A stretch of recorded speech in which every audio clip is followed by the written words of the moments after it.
Yo mga gaw, bigyan ako ng reaction video dito sa ginagawa ni Dumotachi ba? Hindi ko alam kung ano man, Tubultachi ba? Ganon, hindi ko alam.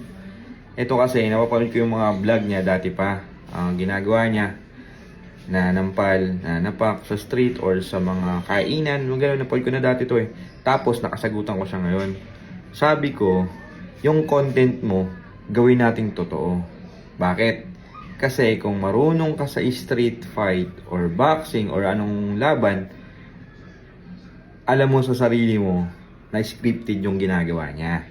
Okay, kaya ako nasabi yon. Ngayon, eto may napanood na naman ako. Yung Rex Moto ba yun na hinahamon niya, ganyan, pinuntahan niya pa, puro bunganga. Eto hamon ko ulit. Mga gaw, i-mention niyo tong tao na to.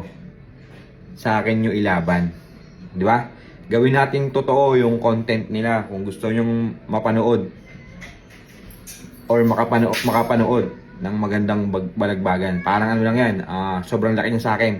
Siguro based on experience ko kay Mr. Mainit or si yung naghagis ng tao kay Rendon Labrador. Di ba?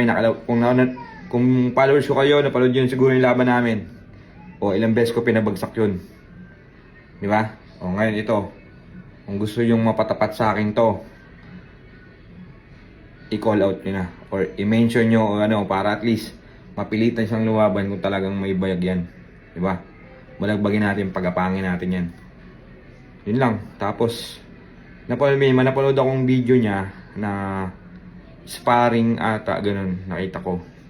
Wala, kengkoy. Kung baga nagbo-boxing ka or mayroon kang sports na fighting, kung mapanoorin mo yung sparring niya, hindi ko alam kung mabubwisit ka, matatawa ka, ganun. Kasi sobrang kengkoy. Ang laki. Kumbaga sa basketball, may bano o banban na tinatawag. Sa boxing meron din. Kahit gaano ka kalaki, kung hindi ka marunong sa street or sa street fight or boxing or ganun, talagang wala, mukha kang kengkoy. Tapos, mag-aangas ka na ganyan, di ba? Wala, bano. Panoorin natin yung konting clips ng sparring niya sa boxing. Kayo na lang rin magsabi kung ubra ba sa atin to. Sa lahat ng mga followers niyan or sumusuporta dyan, i-all in nyo para pumaldo kami. Mga gaw. Yun lang.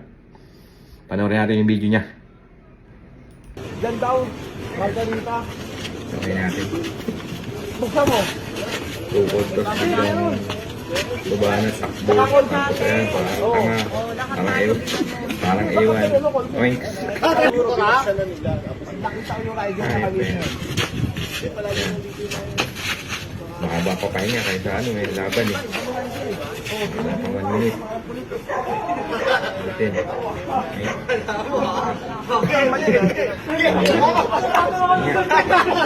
Ano nga ba tayo dyan? Ano mo talaga, malakas diba? Diyos ko po. Bumukhang ano to. Tuk, pahinga na naman, no? Diba? Tapos ang squad ka. Ano pa? Alright, then. Ano laman? Oh, magandang partida to. O sa mga gusto kong mag-top dyan. 1K niya, mag 10K. All in ako. Open budget. Para lang alam nyo. Mga gaw, yung mga gustong sumabay, alam nyo na ha. Kung gusto nyo kumash out. I-share nyo to para mapilitang lumaban yan. Nagmukhang bading sa social media. Pasikat to eh.